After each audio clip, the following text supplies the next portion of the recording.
ഏതോ സ്കൂളിൽ ജോലി ചെയ്യാൻ വന്ന ഏതോ ഒറീസക്കാരന് സർട്ടിഫിക്കറ്റ് കൊടുത്തു. നെഞ്ചത്ത് കൈവച്ചോണ്ട് ഇന്ത്യയിലെ ആദ്യത്തെ ഈ ഡിജിറ്റൽ സംബന്ധിച്ച വാർത്ത കേരളമാണ്. ഈ ആദ്യത്തെ ഈ ഡിജിറ്റൽ സംസ്ഥാനം എന്റെ മലയാളത്തിൽ അറിയാൻ പാടില്ല സംസ്ഥാനത്ത് എന്ത് ഡിജിറ്റൽ എന്ന് പറയുന്നത്.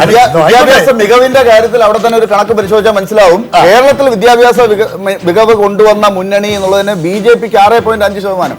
അപ്പൊ എത്രമാത്രം ആൾക്ക് വിദ്യാഭ്യാസം ഉണ്ടെന്നുള്ളത് മനസ്സിലാക്കാം.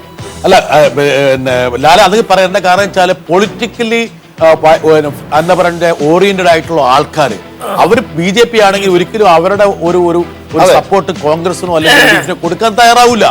അതുകൊണ്ട് വിദ്യാഭ്യാസത്തിന്റെ ഭാഗമാണെന്ന് വിചാരിച്ചോളൂ. ഒരുപക്ഷെ അവർക്ക് അത്രത്തോളം സ്ട്രോങ് പൊളിറ്റിക്കൽ ഓറിയന്റേഷൻ ഉള്ളത് കൊണ്ടായിരിക്കാം. അല്ലെ അതല്ലേ ഈ ക്വസ്റ്റ്യൻ ഈ പറഞ്ഞ ഈ പൊളിറ്റിക്കൽ ഓറിയന്റേഷൻ ഈ പലപ്പോഴും ഈ ചോദ്യങ്ങളിൽ പ്രകടമായി വരുന്നുണ്ടായിരുന്നു. തീർച്ചയായിട്ടും നമുക്കറിയാം ഇതിൽ വിദ്യാഭ്യാസ നിലവാരം മെച്ചപ്പെടുത്തുന്നതിൽ BJPക്ക് 6.5% ആളുകൾ സപ്പോർട്ട് കൊടുത്തിട്ടുണ്ടെങ്കിൽ ഇവിടെ BJP സർക്കാർ അധികാരത്തിൽ വന്നിട്ടില്ല, അല്ലെങ്കിൽ BJP വിദ്യാഭ്യാസവുമായി നേരിട്ട് ബന്ധപ്പെട്ടിട്ടില്ല.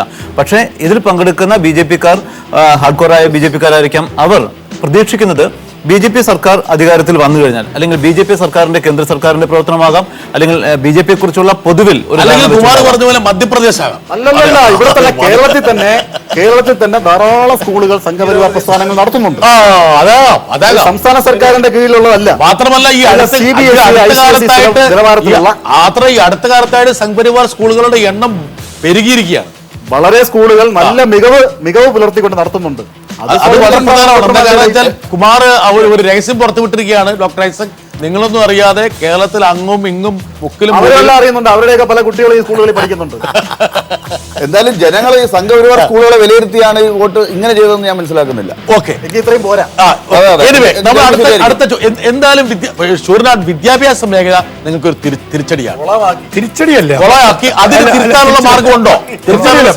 ഞങ്ങളെക്കാൾ മെച്ചം അവരാണ് എന്ന് ജനങ്ങൾ കാണുന്നു. ആയിക്കോട്ടെ, എതിർക്കുന്നില്ല. പക്ഷെ ശരാശരി കോൺഗ്രസ്സുകാരനും മുഖ്യമന്ത്രി ഉൾപ്പെടെയുള്ള ആൾക്കാരും അംഗീകരിക്കുന്ന കാര്യമാണ്. അത് അബ്ദുൾ റഹ്മാനെ ഏൽപ്പിച്ചപ്പോ തന്നെ കുഴപ്പമായെന്ന് അങ്ങനെ പറയുന്നില്ല. ഞാനങ്ങനെ പറയുന്നില്ല. ഒരു പാവ മനുഷ്യനാണ്. പിന്നെ ആരാ അതിനകത്ത് ഭയങ്കര ഡോക്ടർ ഐസക്, ശൂരനാട് സംബന്ധിച്ചു ഇപ്പൊ ഏറ്റവും അവസാനം +2 സ്കൂളിലെ അധ്യാപകരുടെ സ്ഥലം മാറ്റം ഒരു ബ്ലണ്ടറിൽ നിന്ന് വേറെ ബ്ലണ്ടറിലേക്കാണ്. കഴിഞ്ഞ പഞ്ചായത്ത് തെരഞ്ഞെടുപ്പ് നടക്കുന്നതുകൊണ്ട് നടപ്പാക്കിയില്ല, മാറ്റിവെക്കേണ്ടി വന്നു. കഴിഞ്ഞ ഒരു മാസം മുമ്പ് നടപ്പാക്കി. ഈ പരീക്ഷയ്ക്ക് 2 മാസം ഉള്ളപ്പോൾ അധ്യാപകരൊക്കെ ഓരോ വഴിക്ക് തീർന്നില്ല. പരീക്ഷ നടത്തണമെങ്കിൽ ഇപ്പൊ പഴയ മാഷ് തിരിച്ചു വരണം. എന്നാൽ നിങ്ങളുടെ ഇവിടെ തന്നെ ഇരുന്നു, പക്ഷെ ഇപ്പൊ പരീക്ഷ നടത്താൻ വേണ്ടി അവിടെ പോകും ഇതും പറഞ്ഞു വിടുന്നു. ഇതൊക്കെ എന്തോ അസംബന്ധമാണ്. ഒരുപാട് തുക്ലക് പരിഷ്കാരങ്ങൾ ഈ മേഖലയിൽ നിങ്ങൾ നടപ്പിലാക്കാൻ ശ്രമിച്ചോ? ഒരുപക്ഷെ ശൂരനാട് ഈ പറഞ്ഞ പോലെ സഖ്യകക്ഷികളെ ഇങ്ങനെയുള്ള ക്രൂഷ്യൽ വകുപ്പുകൾ ഏൽപ്പിച്ചു കഴിഞ്ഞാൽ ഉണ്ടാകാവുന്ന ഒരു പ്രതിസന്ധിയാണോ ഇത്? ഒരു ഏകോപനം ഇല്ലായ്മ. വിദ്യാഭ്യാസ വകുപ്പ് നന്നായി പോകുന്ന സ്ഥലമാണ് കേരളം. അക്കാര്യത്തിൽ എനിക്ക് അഭിപ്രായ വ്യത്യാസമില്ല. പക്ഷെ ഞാൻ ഈ സബ്ജക്റ്റിൽ പറയുന്നത് UDF-നേക്കാൾ കുറച്ചുകൂടി മികവ് അവർ കാണിക്കുന്നു ഈ സർവേയിലെ ആൾക്കാർ കാണുന്നു. അത്രയെങ്കിലും മതി. ഇനി നമ്മൾ വളരെ പ്രധാനപ്പെട്ട ഡോക്ടർ ഐസക് നേരത്തെ ഊന്നാൻ ശ്രമിച്ച കാർഷിക മേഖല. ഈ മധ്യ കേരളത്തിലാണ് പ്രധാനപ്പെട്ട ഒരു കാർഷിക ബെൽറ്റ് ഉള്ളത്. എന്താണ് കാർഷിക മേഖല? കാർഷിക മേഖലയുടെ പ്രതികരണം ചോദ്യം വായിക്കൂ. ഈ ചോദ്യം കുറച്ചു മുൻപ് നമ്മൾ പറഞ്ഞു ഒരു ജനറൽ ചോദ്യമായിരുന്നുവെങ്കിൽ ഇത് ഒരല്പം കൂടി കഴിഞ്ഞ 4.5 വർഷക്കാലത്തെ UDF സർക്കാരിന്റെ പ്രവർത്തനത്തെ തന്നെ ചോദിക്കുന്ന ചില ചോദ്യങ്ങളാണ് ഇതിൽ ഉൾപ്പെടുത്തിയിരുന്നത്. അതിൽ കർഷകരുടെ സ്ഥിതി കഴിഞ്ഞ 4.5 വർഷക്കാലത്തെ UDF സർക്കാരിന്റെ പ്രവർത്തനത്തിൽ എത്രമാത്രം മെച്ചപ്പെട്ടു, അല്ലെങ്കിൽ എന്താണ് അവസ്ഥ? എത്രമാത്രം മെച്ചപ്പെട്ടു എന്ന് പറയുന്ന ചോദ്യം ഫ്രെയിം ചെയ്തിരിക്കുന്നതാണ്. പെട്ടെന്നുള്ള ചോദ്യം. അതിൽ മെച്ചപ്പെട്ടു എന്ന് പറയാൻ ഒരുപക്ഷെ ശരാശരി കോൺഗ്രസ്സുകാരൻ പോലും തയ്യാറായില്ല. 24.7% പേര് കോർ UDF കോൺസ്റ്റിറ്റ്യുവൻസീസിന്റെ ഒരു 60% മാത്രമേ സപ്പോർട്ട് ചെയ്യാനുള്ളൂ.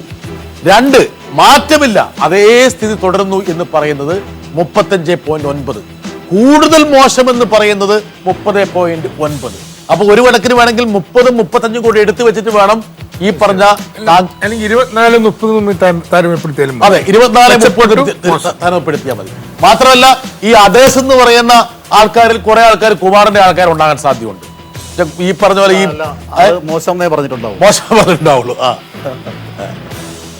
ഓക്കെ, അടുത്തത്. അപ്പൊ ഈ കാർഷിക മേഖല, ഇതാണ് ഷൂർനാഥ് ഐസക് പറഞ്ഞത്. ഈ മേഖലയിൽ ഈ പറഞ്ഞ റബ്ബറിന്റെ വില തകർച്ചയും കാർഷിക പ്രതിസന്ധിയും നിങ്ങളുടെ വോട്ടുകളെ ബാധിക്കാൻ സാധ്യത. അതാണ് പ്രശ്നം. കേന്ദ്ര ഗവൺമെന്റിന്റെ നയവൈകല്യത്തിന്റെ കാരണത്തിന്റെ പേരിലാണ് റബ്ബറിന്റെ വില ഇങ്ങനെയായത്. അത് അവസ്ഥ കേരളത്തിലെ കർഷകർ പ്രതികരിക്കുന്നു. ഞങ്ങളുണ്ടായ നിയമത്തിൽ എക്സൈസ് തീരുവയുടെ കാര്യത്തിൽ നിയന്ത്രണം വരുത്താൻ BJP സർക്കാർ തയ്യാറാക്കിയാൽ നാളെ ഇത് മാറും. നിങ്ങൾക്ക് നിങ്ങൾ കൊണ്ടുപോയി ഒപ്പിട്ടു 40% വരെ ബൗണ്ട് റേറ്റ് പരമാവധി ചുമത്താവുന്ന ചുങ്കം 40% വരെ വെക്കായിരുന്നു. ഒരാളും ആവശ്യപ്പെടാതെ നിങ്ങൾ 25% കുറച്ചു. ഇല്ല, ഞങ്ങൾ ഇരിക്കുമ്പോൾ 240. ഇന്നലെ പറഞ്ഞ ഡോക്ടർ ഐസക്കിന് ഇക്കാര്യത്തിലൊക്കെ നല്ല നിശ്ചയമുണ്ടെന്ന് അദ്ദേഹം പറഞ്ഞു. ഞാനും അദ്ദേഹത്തിന്റെ കാര്യത്തിൽ പഠിക്കുന്ന ഒരാളാണ്. 248 രൂപ 1 കിലോ റബ്ബറിന് പഠിക്കുമ്പോൾ 48 അല്ല, അത് അന്താരാഷ്ട്ര സൂര്യനാണ്. അന്ന് അന്താരാഷ്ട്ര വിപണിയിൽ വില ഉണ്ടായിരുന്നു. പിന്നെ ഇപ്പൊ ഇങ്ങനെ അപ്പൊ ഇതാണ് കേരളത്തിലെ കൃഷിക്കാരും നാളികേരമായാലും എല്ലാ നാടുകളും നേരിടുന്ന പ്രശ്നം. ഇതാണ് നേരത്തെ കുറച്ചുകൂടി സുരക്ഷിതമായ കമ്പോളം ഉണ്ടായിരുന്നു. ഇപ്പൊ അന്താരാഷ്ട്ര മാർക്കറ്റ് വില ഉയരുമ്പോൾ ഇവിടെ കുയരും, ഇടിയുമ്പോൾ ഇവിടെ തകരും. ഇതാണ് ഉണ്ടായിക്കൊണ്ടിരിക്കണേ. അതുകൊണ്ട് എന്ത് സംഭവിക്കുന്നു? ഇപ്പൊ റബ്ബർ ആരും റീപ്ലാന്റ് ചെയ്യുന്നില്ല. കേരളത്തിലെ റബ്ബറിൽ 50% മച്ചുവർ പ്ലാന്റ് പ്രായം കഴിഞ്ഞതാണ്. ഇത് ആദ്യമായിട്ട് ഇങ്ങനെ സംഭവിക്കുന്നത്. ഈ സൂര്യനാട് ഒരു പോം വഴി ഞാൻ പറഞ്ഞുതരാം ഇത് രക്ഷപ്പെടാൻ വേണ്ടി. താങ്കൾ മാണി സാറിനെ കുമാറിന് കൊടുക്കുക. ഈ സർക്കാർ എന്ത് ചെയ്യും?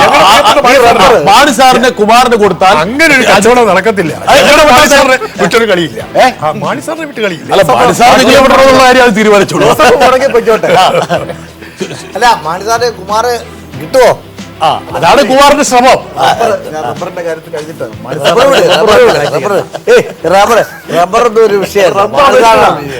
ഈ റബ്ബറിന്റെ തകർച്ച മുൻകൂട്ടി കണ്ട് റബ്ബർ അധിഷ്ഠിത വ്യവസായങ്ങൾ എന്തെങ്കിലും തുടങ്ങാനുള്ള ഒരു നടപടി സർക്കാർ സ്വീകരിച്ചു. ഓക്കെ, കഴിഞ്ഞ ബജറ്റിൽ കൊടുത്ത 400 രൂപ എത്ര നിങ്ങൾ അതിൽ റബ്ബർ കർഷകർക്ക് കൊടുത്തു?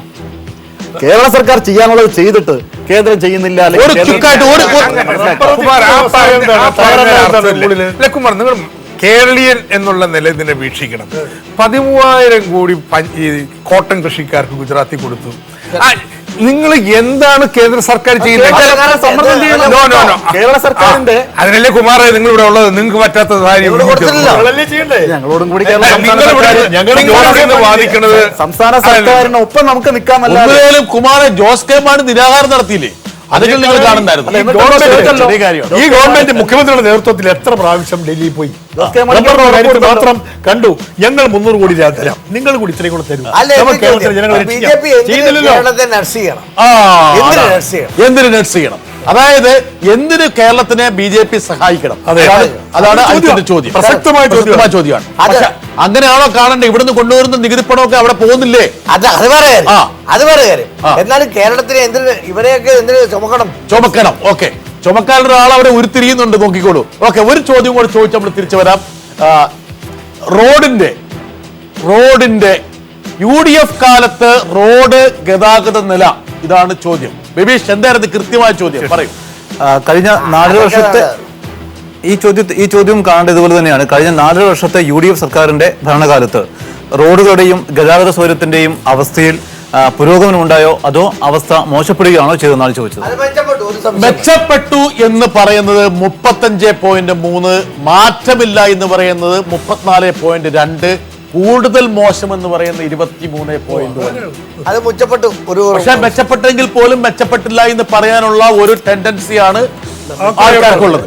ഒരു കമ്പാരിറ്റീവ് സെൻസ് ആയിരിക്കും അല്ലേ ഡോക്ടർ ഐസക് എടുക്കുന്നത്? ഈ റോഡിന്റെ ഒക്കെ നില നമ്മളിപ്പോ ഒന്ന് മെച്ചപ്പെട്ടാലും ഇതിനേക്കാൾ നല്ലതാവണം എന്നുള്ള മോഹം, ആഗ്രഹം, കൂടുതൽ റോഡ് വേണം എന്നുള്ള മോഹം വരുന്നു. അപ്പൊ ജനങ്ങളെ സംബന്ധിച്ചോളം ഇത് നല്ല റെക്കോർഡല്ല. കാരണം യഥാർത്ഥത്തിൽ റോഡിന് വേണ്ടി ചെലവാക്കുന്ന പണം ഇപ്പൊ ഈ 5 വർഷമല്ല, കഴിഞ്ഞൊരു 15 വർഷമായിട്ട് കേരളത്തിൽ കൂടിക്കൊണ്ടിരിക്കുകയാണ്. കഴിഞ്ഞ സർക്കാരിന്റെ അവസാനത്തെ 3 വർഷമാണ് അത് ഗണ്യമായിട്ട് ഉയർന്നത്. ആ ഉയർച്ച ഇപ്പോഴും ഈ കഴിഞ്ഞൊരു വർഷം മാറ്റി നിർത്തിയാൽ ചെയ്യുന്നുണ്ട്. പക്ഷേ ഇത് ഉണ്ടായിട്ടും ഒരു പ്രയോജനം UDF കിട്ടിയിട്ടില്ല. അതെന്താ കാരണം അറിയോ സൂര്യനാട്? ഇവരെല്ലാം സാറേ തമിഴ്നാട്ടിലേക്ക് ആൾക്കാർ പോയി തിരിച്ചു വരും പറയും ഇവിടെ മോശമാണ്. ഇതാണ് സംഭവം. ഇതാണ് സംഭവം അല്ലെ അജിത്തെ? അജിത്താണ് എല്ലാ ആഴ്ചയും തമിഴ്നാട്ടിലേക്ക് പോകുന്നുണ്ട്. സേലം കഴിഞ്ഞാൽ ശരിയല്ലേ? ഒരു ചെറിയ ബ്രേക്കിന് ശേഷം നമ്മൾ തിരിച്ച് വീണ്ടും വരുന്നതാണ്. മധ്യ കേരളത്തിലൂടെയാണ് നമ്മൾ കടന്നു പോകുന്നത്. ഒരുപക്ഷെ ഈ മധ്യ കേരളത്തിലെ ഏറ്റവും പ്രധാനപ്പെട്ട രാഷ്ട്രീയ വിഷയങ്ങൾ എന്തൊക്കെയാണ്? അതിൽ നമ്മൾ കാർഷിക പ്രശ്നം കണ്ടു, റോഡിന്റെ പ്രശ്നം കണ്ടു, സർക്കാരിന്റെ പെർഫോമൻസിന്റെ വിവിധ തലങ്ങൾ നമ്മൾ പരാമർശിച്ചു. ഇനി മറ്റൊരു ഫാക്ടറിലേക്ക് പോകുന്നു. കേരള കോൺഗ്രസിന്റെ അനിശ്ചിതാവസ്ഥ, അതിനുള്ളിലുള്ള ചലനങ്ങൾ, ഇതൊക്കെ കാണുമ്പോൾ അതിനോട് അനുബന്ധമായി ചേർക്കേണ്ട മറ്റൊരു വിഷയത്തെ ഞങ്ങൾ കൊണ്ടുവരികയാണ്. PC George. അത് ഈ മേഖലയിലെ ഡോക്ടർ ഐസക് ഒരു പ്രതിഭാസമാണ്. PC ജോർജ് എന്താണ് ചോദ്യം കൃത്യമായിട്ട് പറയും. ആ ചോദ്യം ഇങ്ങനെയായിരുന്നു. ഇതിലേറ്റവും കൃത്യമായി പ്രതികരിക്കേണ്ട ഒരാൾ അജിത്താണ്. അജിത്ത് തയ്യാറെടുത്തുള്ള ചോദ്യം ചോദിക്കാൻ പോവാണ്. ആ ചോദ്യം കൃത്യമായി ഇങ്ങനെയാണ്. UDF ഉണ്ടായിരുന്ന PC ജോർജിന്റെയും ബാലകൃഷ്ണ പിള്ളയുടെയും ഗൗരിയമ്മയുടെയും പാർട്ടികൾ LDF-മായി സഹകരിക്കുകയാണല്ലോ. JDU, RSP മുതലായ കക്ഷികളെ LDF സ്വാഗതം ചെയ്തുകൊണ്ടിരിക്കുന്നു. ഈ കക്ഷികളുടെ വരവും പോക്കും LDF അനുകൂലമായാണോ UDF-ന് അനുകൂലമായാണോ തെരഞ്ഞെടുപ്പിൽ പ്രതിഫലിക്കുക എന്നാണ് താങ്കൾ കരുതുന്നത്? UDF-ൽ നിന്ന് ഒരുപക്ഷെ തെന്നിമാറിയ രാഷ്ട്രീയ ഘടകങ്ങളെ മുൻനിർത്തിയുള്ള ചോദ്യമായിരുന്നു. അതിൽ PC ജോർജിനെ ഊന്നിക്കൊണ്ടുള്ള ചോദ്യം. PC ജോർജിന്റെ ഇപ്പോഴത്തെ രാഷ്ട്രീയ നിലപാടുകൾ ആർക്ക് ഗുണകരം? LDF-ന് അനുകൂലമെന്ന് പറയുന്നത് 31.9, UDF-ന് അനുകൂലമെന്ന് പറയുന്നത് 12.2. ഇരുമുന്നണികൾക്കും ഗുണകരമല്ല എന്ന് പറയുന്നവരുടെ സംഖ്യ 24.9. UDF ഇന്ന് വിട്ടുപോയത് ഗുണകരമാണെന്ന് പറയുന്നവരാണോ? UDF ഇന്ന് വിട്ടുപോയവർ ഗുണകരമാണെന്ന് പറയുന്നവരായിരിക്കണം 31.9. അല്ലല്ല, 12.2. 12. അത് UDF-ന് അനുകൂലമെന്ന് പറയുന്ന അദ്ദേഹം വിട്ടത്. അത് സ്വാഭാവികമായിട്ടും കാരണം എന്തെല്ലാം തെറിയാണ് സൂര്യനാണ് കേട്ടത്. അത് രണ്ടും കൂടെ ചേർക്കണം. അതെ, ഇത് വിട്ടുപോയവർ രക്ഷപ്പെട്ടത്. ആ പ്രതികരിക്കാത്തവരെയും ഗുണകരമല്ല എന്ന് പറയുന്നതും ഏതാണ്ട് ഒരേ ഇതാണ്. പ്രതികരിക്കാത്തവർ 30. അതില് കുമാറിന്റെ ആൾക്കാരുണ്ടാവും. ചിലപ്പോൾ PC ജോർജിനെ കിട്ടിയാലും എടുക്കാന്നുള്ളതായിരിക്കുമല്ലോ കുമാറിന്റെ ലക്ഷ്യം. PC ഞാൻ നേരത്തെ പറഞ്ഞല്ലോ, BJP അങ്ങനെ ആരോടും അയിത്തം ഇന്നയാള് പാടില്ല, ഇന്നയാളാകാം, അങ്ങനെ ഒരു രാഷ്ട്രീയ നിലപാട് BJP എവിടെയും സ്വീകരിച്ചിട്ടില്ല. BJP-യുടെ നയങ്ങൾക്കും BJP-യുടെ തീരുമാനങ്ങൾക്കും എല്ലാം അനുകൂലമായിട്ടുള്ളവർക്ക് ഇത് തന്നെയല്ലേ വെള്ളാപ്പള്ളി പറഞ്ഞ അവസരവാദം എന്ന് പറഞ്ഞത്. എന്താ കാരണം വെച്ചാൽ ഇന്നലെ വരെ സ്റ്റാച്യു കിടന്നിട്ട് ഷെല്ല് പൊട്ടിയിട്ട് നാളെ ആ മൂപ്പർക്ക് മാലയിടുമ്പോൾ അതിനല്ലേ അവസരവാദം എന്ന് പറയുന്നത്. അപ്പൊ നിങ്ങൾ വെള്ളാപ്പള്ളി അവസരവാദം എന്ന് പറഞ്ഞപ്പോൾ ശരിയല്ല എന്ന് പറയുന്നത് വ്യക്തിയെയാണ്, ഞാൻ പറയുന്നത് പ്രസ്ഥാനത്തിനെയാണ്. ആ വ്യത്യാസം. അപ്പൊ മാണി സാറും ആ നേതാക്കന്മാരും അടങ്ങുന്നതല്ലേ ആ പ്രസ്ഥാനം എന്ന് പറയുന്നത്. കേരള കോൺഗ്രസിനെ സ്വീകരിക്കാന്ന് പറഞ്ഞാൽ മാണി എന്ന അങ്ങനെ നിങ്ങൾ ഇന്റർപ്രറ്റ് ചെയ്യേണ്ട കാര്യം എന്താ? ഇല്ല, മാണി അതിന്റെ നിരവധി നേതാക്കളിൽ ഒരാളല്ലേ? അല്ല, ആയിക്കോട്ടെ, ഒന്നാം നമ്പർ തന്നെ ആയിക്കോട്ടെ എന്ന് വെച്ച് കേരള കോൺഗ്രസിനെ നമുക്ക് അഭിപ്രായം കൽപ്പിക്കാം. കേരള കോൺഗ്രസ് വന്നാൽ ഇവരെ സ്വീകരിക്കില്ല. UDF ഇട്ട് ഞാൻ ഒരു സിമ്പിൾ ചോദ്യം, കേരള കോൺഗ്രസ് UDF ഇട്ടിട്ട് വന്നാൽ LDF സ്വീകരിക്കില്ല? മാണിയെ സ്വീകരിക്കാൻ ഉദ്ദേശിക്കുന്നില്ല. എനിക്ക് അങ്ങനെ വ്യക്തമാക്കാൻ എനിക്കിപ്പോ പറ്റില്ല. അത് ആലോചിച്ചിട്ട് തീരുമാനിക്കേണ്ട കാര്യം. ഇപ്പൊ ഇടതുപക്ഷ മുന്നണിയിൽ അഴിമതി കേസ്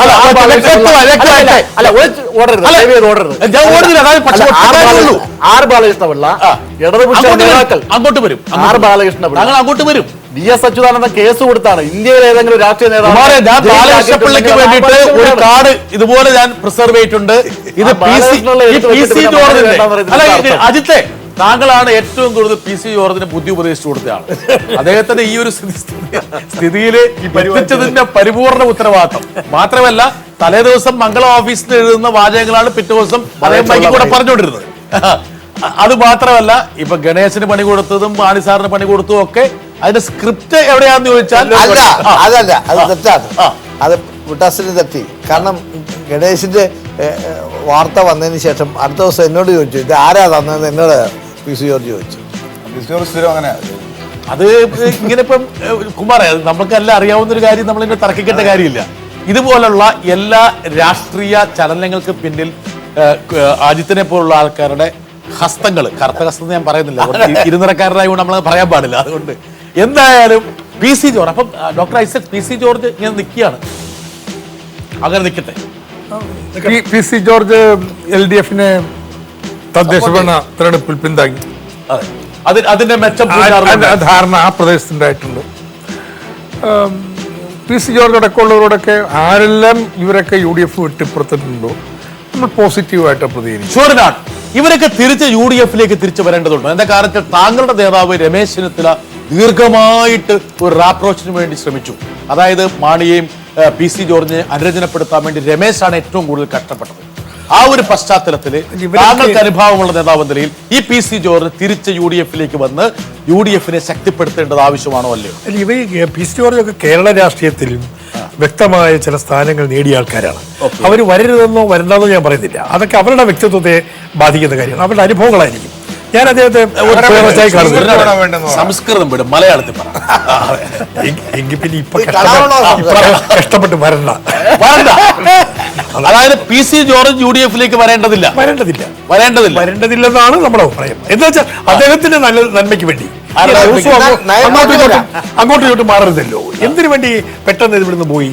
എന്തിനു വേണ്ടി അദ്ദേഹം മുഖ്യമന്ത്രി ഇത്ര ശത്രുവായി കണ്ടു? അദ്ദേഹം ഇവിടെ തന്നെ നിൽക്കാൻ പറ്റിയ ആളായിരുന്നു. കേരള രാഷ്ട്രീയത്തിൽ നല്ല വോയിസ് ഉണ്ടായിരുന്ന ആളായിരുന്നു. അദ്ദേഹം പോകരുതായിരുന്നുള്ള അഭിപ്രായമാണ് എനിക്കും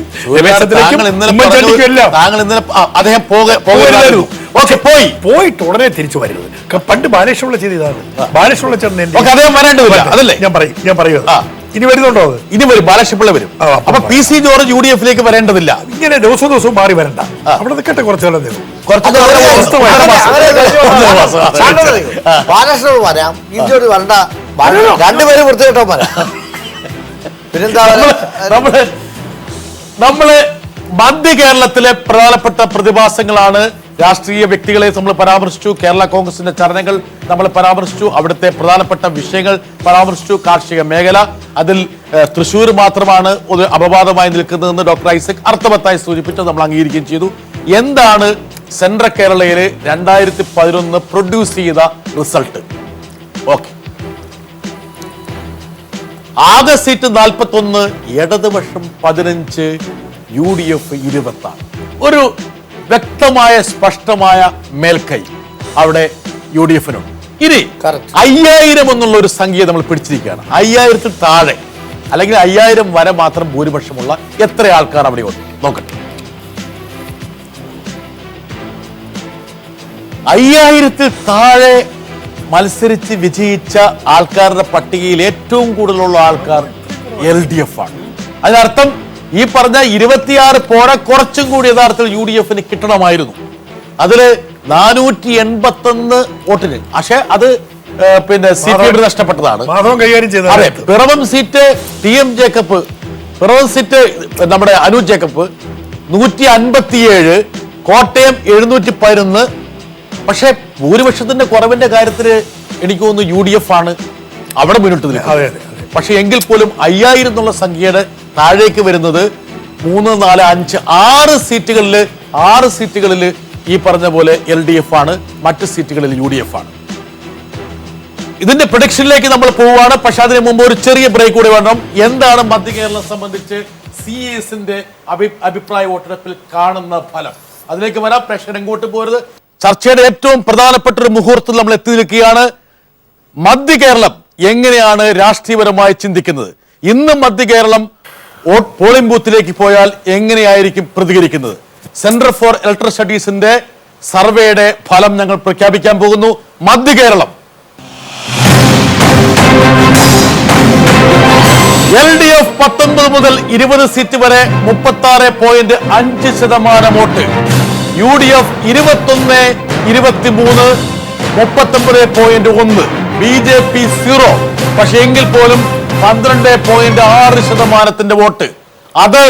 അതേഴ്സില് നോ റെസ്പോൺസ് കൂടി ഉണ്ടല്ലേ? തീർച്ചയായിട്ടും. അതെ, പ്രതികരിക്കാത്തവരും മറ്റുള്ളവരും കൂടെ ചേർന്ന് 11.8.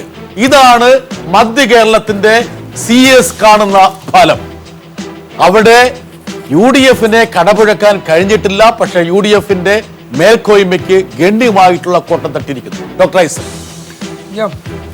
ഇന്നുള്ളൊരു നില പ്രതിഫലിപ്പിക്കുന്നുണ്ട്. ഉണ്ട്, റീസണബിൾ ആണ്. ഇനി കേരള കോൺഗ്രസിൽ എന്തെങ്കിലും കലാപം ഉണ്ടായാലോ ഇത് മാറും. കേരള കോൺഗ്രസിൽ ഇപ്പൊ ജോസഫ് മാണി പ്രതിസന്ധിക്ക് മുമ്പാണ് ഇത് വന്നിരിക്കുന്നു. വന്നു കഴിഞ്ഞാൽ LDF ഒരു സംശയം വേണ്ട, UDF വളരെ മുന്നിലെത്തും. ശൂരനാണ്, താങ്കൾക്ക് സ്വീകാര്യമാണ്? ഒരിക്കലും റീസണബിൾ അല്ല, റീസണബിൾ അല്ല. കഴിഞ്ഞ പ്രാവശ്യം 11 ശൂരനാട്, ഞാൻ ഇന്നലെ താങ്കളോട് പറഞ്ഞു ആർത്തി കാണിക്കരുത്. എനിക്ക് എന്റേതായ ഒരു അഭിപ്രായ കാര്യത്തിലുണ്ട്. ഈ സർവേയിൽ വിശദീകരിച്ച കാര്യങ്ങളൊക്കെ വെച്ച് നോക്കിയാൽ തന്നെയും കഴിഞ്ഞ പ്രാവശ്യത്തെ 11 സീറ്റുകളുടെ വർധനവിന്റെ ഭാഗത്ത് ഈ പ്രാവശ്യം ഒരു 10-15 സീറ്റിന്റെ വർധനം ഉണ്ടാകാൻ ന്യായമായ ഓടുണ്ട്. കുറഞ്ഞ വർധനവ് 15 സീറ്റുകൾ. UDFന്റെ സീറ്റ് വർദ്ധിക്കും. LDFനേക്കാൾ ഒരു ആന്റി ഇൻകംബൻസി എങ്ങനെയാണ് എന്താ ഇത് റീസണബിൾ ആണ്. ഈ റിസൾട്ട് ആയിരിക്കും ഉണ്ടാവുക. ഈ റിസൾട്ട് ആയിരിക്കും ഉണ്ടായിരിക്കും അജിത്ത് പ്രഖ്യാപിക്കുന്നത്. ഇതിനകത്ത് ശ്രദ്ധിക്കേണ്ട കാര്യം ഡോക്ടർ ശൂരനാട് ആത്മവിശ്വാസം പ്രകടിപ്പിക്കുന്നത് ആഗ്രഹം പ്രകടിപ്പിച്ച അതിനകത്ത് കാര്യമുണ്ട്. ഡോക്ടർ ശൂരനാട് കഴിഞ്ഞ തവണത്തേക്ക് സ്റ്റാറ്റിസ്റ്റിക്സ് ഒക്കെ വെച്ചിട്ടായിരിക്കും അത് പറയുന്നത്. പക്ഷെ ഇവിടെ ശ്രദ്ധിക്കേണ്ട ഒരു കാര്യം, ഈ 12.6 BJP നേടുന്നത് കഴിഞ്ഞ തവണത്തെ ചെലവിലാണ്. ഞങ്ങളുടെ ചെലവിൽ ഒരിക്കലും പറ്റില്ല. അല്ല, ഇവിടെ ഞങ്ങളുടെ മധ്യ കേരളത്തിൽ നിന്ന് ഒരു വോട്ട് പോലും ഇവർക്ക് കിട്ടും. ഈ മധ്യ കേരളം നിങ്ങളുടെ ഒരു സെക്കൻഡ് ഇത് ഞാൻ പറയുന്നത് ശൂരനാട്, ഈ 12% എന്ന് 12.6 എന്ന് പറയുന്നത് വലിയ ഒരു സംഖ്യയാണ്. എന്താ കാരണം വെച്ചാൽ നമ്മൾ മനസ്സിലാക്കേണ്ടത്, അതായത് LDFന് 36.5 നിങ്ങൾക്ക് 39 ഉള്ളൂ. നിങ്ങൾക്ക് 40-44% ഉണ്ടായിരുന്ന ഒരു മേഖലയിൽ നിന്ന് 39.15 കുത്തനെ ഇടിയാണ്. ഇനി ഈ പറഞ്ഞ അതേഴ്സ് എന്നുള്ള കാറ്റഗറിയിൽ നിന്ന് ഒരുപക്ഷെ പ്രതികരിക്കാത്തവരെ എടുത്ത് ഒരു 1-2% ഇട്ടാൽ തന്നെയും, തട്ടിയിട്ടാൽ തന്നെയും, ഒരു 2 വെച്ച് ഇട്ടാൽ തന്നെയും നിങ്ങൾക്ക് ഈ പറഞ്ഞതുപോലെ ഗണ്യമായ UDFന്റെ പോൾ പെർസെന്റേജ് കഴിഞ്ഞ 2011 അപേക്ഷിച്ച് വോട്ട് കുറയുന്നു, ശതമാനം വർദ്ധിക്കുന്നത് BJPക്കാണ്. നമുക്ക് എത്തിച്ചേരാൻ നിഗമനം നമ്മളൊരു യാഥാർത്ഥ്യ ബോധത്തിൽ നമ്മൾ തിരിഞ്ഞു പോകരുത്. ഈ സർവേ ഫലത്തിൽ വന്ന കേട് എത്രയാണ്? 2011 തെരഞ്ഞെടുപ്പിൽ 5.3% BJPക്ക് കഴിഞ്ഞ പ്രാവശ്യം ഉണ്ടായിരുന്ന 5.3. UDF എത്രയായിരുന്നു? UDF 48. അവിടെയാണ് ഈ സർവേക്ക് പറ്റിയ ചെറിയൊരു കുറവ്. അവിടെയാണ് ഇത് തെക്കൻ കേരളത്തെ പറ്റി പറഞ്ഞത് ഞാൻ മനസ്സിലാക്കി വരുന്നു. പക്ഷെ മധ്യ കേരളത്തെ പറ്റി പറയുമ്പോൾ ഞങ്ങളുടെ ചെലവിൽ BJP ഇന്നിലേക്ക് ഒരു വോട്ട് പോലും പോകത്തില്ല. അത് തെറ്റാണ്. കാരണം ഇവർക്ക് നഷ്ടപ്പെടും. ഒരു സെക്കൻഡ് ശൂരനാട്, ഞാനൊരു കാര്യം പറയട്ടെ. ഞാൻ താങ്കളുടെ സ്നേഹം വച്ചുകൊണ്ട് പറയട്ടെ. ഈ പറയുന്ന BJPക്ക് സീറ്റ് കിട്ടുന്നില്ലെങ്കിൽ പോലും BJPക്ക് അനുകൂലമായ ഒരുപാട് ഫാക്ടേഴ്സ് ഉരുത്തിരിഞ്ഞൊരു മേഖലയാണ് ഈ കോട്ടയം മേഖല, ഇടുക്കി മേഖല. ഇവിടെയൊക്കെ ഈ പറഞ്ഞ വെള്ളാപ്പള്ളി ഫാക്ടർ ഒക്കെ പ്രകടമായ ഒരു ഫാക്ടറാണ്. ഈവൻ എറണാകുളത്തിന് ചില ഭാഗങ്ങൾ പോലും, തൃശ്ശൂര് ചില ഭാഗങ്ങൾ പോലും അവിടെ ഹിറ്റ് ചെയ്യാൻ പോകുന്നത് ഏറ്റവും കൂടുതൽ ഡോക്ടർ ഐസക്കിനെ ബാധിക്കില്ല എന്ന് ഞാൻ പറയുന്നില്ല, പക്ഷേ ഏറ്റവും കൂടുതൽ ബാധിക്കുന്നത് നിങ്ങളെയായിരിക്കും. താങ്കൾ ജാഗ്രതപ്പെടുക. ഒരു കാര്യം, LDFന്റെ പോളിംഗ് പെർസെന്റേജ് ഏതാണ്? 44.4%. LDF ഞാൻ പറഞ്ഞതെന്ന് വെച്ചാൽ LDFനും ഗണ്യമായ ചോർച്ച സംഭവിച്ചു. അതിലൊരു 3-4 കൂട്ടിയിട്ടാൽ തന്നെയും 2-3% കുറവ് LDFന് സംഭവിക്കും. ഒരു സംശയം കാണാതെ പോയൊരു കാര്യം, ബാക്കി പെർസെന്റേജ് എല്ലാം പറയുകയും BJPക്ക് ആ മേഖലയിൽ നിന്ന് ഒരു സീറ്റിന്റെ കാര്യത്തിൽ ഉണ്ടാവില്ല എന്ന് പറയുന്നതാണ് എനിക്ക് അതിശയമായി തോന്നുന്നത്. കാരണം ഈ പുതിയ അടിയൊഴുക്കുകൾ അല്ലെങ്കിൽ പുതിയ ബന്ധങ്ങളെ BJPയുമായി അസോസിയേറ്റ് ചെയ്ത് നിൽക്കുന്ന ആ ബന്ധങ്ങളെ കാണാതെയുള്ള ഒരു സർവേ കൂടി ആയി. സാറിന്റെ ഏത് ബന്ധം പറഞ്ഞു? ഒരു ബന്ധം പറ. SNDP ഒരു ബന്ധം പറ. PC Congress, PC Thomas Kumar എത്ര നേരമായി PC തോമസ് വച്ചോണ്ടിരിക്കുന്നു? തീരെ കുമാരൻ ഒരു സെക്കൻഡ്, PC തോമസിനെ കണ്ടിട്ട് ഏത് PC കുമാർ എന്തുകൊണ്ട് വെള്ളാപ്പള്ളിയുടെ പേര് പറയുന്നില്ല? ഇതാ കാരണം. വെള്ളാപ്പള്ളി ചിലപ്പോ തള്ളി പറയും, അതാണ് കാരണം.